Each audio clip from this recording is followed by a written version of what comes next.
disingkat-singkat? Sabi aja langsung apa arti parbu, nggak usah disingkat-singkat, sebut aja langsung apa itu parbu. Kalau orang yang nggak paham tuh salah diartikan nanti gimana? Jelaskan panjang-panjang lah.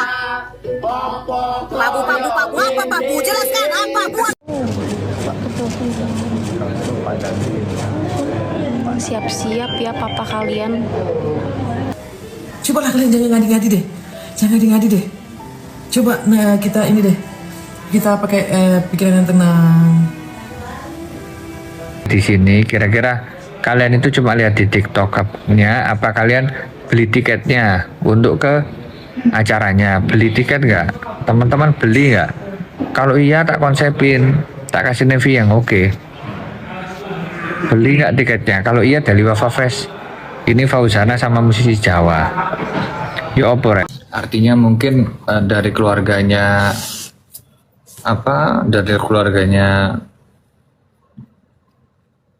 teman Fauzana ada banyak orang-orang kayak gitu tuh yang goreng-goreng gosok-gosok tuh kan. Jadi kan akhirnya sebenarnya nggak ada masalah jadi masalah. Termasuk mungkin ya itu kemarin kan Iyun kan juga curhat sama saya juga. Justru kadang-kadang ya itu tadi hal-hal seperti itu kan yang bikin orang itu malah jadinya itu apa ya, jadinya malah nambah ribet, nambah ibaratnya gini lah, ini gini teman-teman ya, saya nggak akan off tapi habis ini saya off. Ini gini loh, hubungan yang sudah diketahui oleh banyak orang itu pasti banyak sekali hasut-hasutan atau banyak sekali orang itu yang tidak senang melihat orang lagi happy. Kemudian satu sama lain itu kemudian mengupayakan agar tidak terjadi sebuah pertemuan atau agar tidak terjadi suatu persatuan.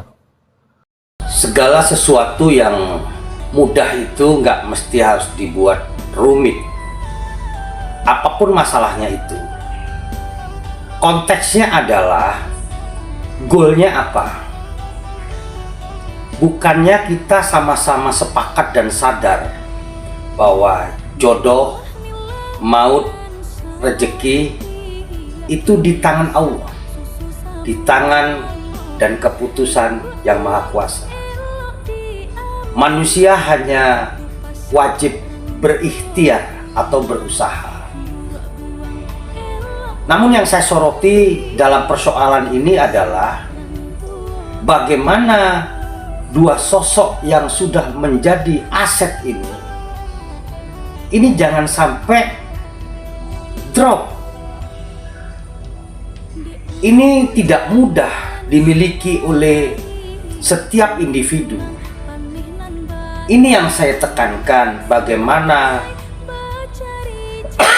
eksistensi komoditas daripada ekonomi kreatif ini tumbuh berkembang di negeri ini agar negeri ini betul-betul dapat merasakan, oh ternyata anak muda sekarang itu dengan kreativitasnya itu mampu mendongkrak ekonominya, membangun elektabilitasnya, membangun entitasnya,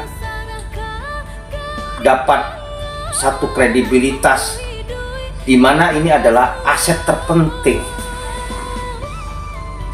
Nah, kalau masalah ini hanya ditarik dan hanya dikait-kaitkan dengan perjodohan, ini kan tidak pernah akan berkesudahan. Pihak dari Fauzana akan bilang begini, pihak dari Iyun akan bilang begini. Sebagai penasihat hukum dan sekaligus karena kami juga bermain di multimedia ini juga bukan orang baru, tapi karena kami di belakang layar, selaku produser tentu saya tantang balik. Jika Iyun saya hadirkan untuk manggung bareng di Tanah Minang, atau saya kasih panggung nasional, Apakah Iyun berani? Ini harus dijawab. Jadi tolong Sobat Ngarit sampaikan kepada Iyun, apapun kredibilitas dan popularitas yang sudah dibangun ini tidak boleh dipropaganda sama orang-orang yang sebenarnya hanya mempolitisasi keadaan-keadaan. Seni adalah seni, politik adalah target. Jadi kalau seni sudah di packaging, yang saya soroti adalah jika Iyun ini memiliki manajemen yang profesional, tentu dari panggung daerah ini sudah harus merambah ke panggung nasional. Dan saya tetap yakin bahwa kedua-duanya ini, baik Fauzana maupun Iyun, jika kita kemas sedemikian rupa, ini menjadi salah satu hiburan bagi masyarakat. Saya tidak dalam ranah membicarakan konteks dan mencampuri urusan mereka berdua.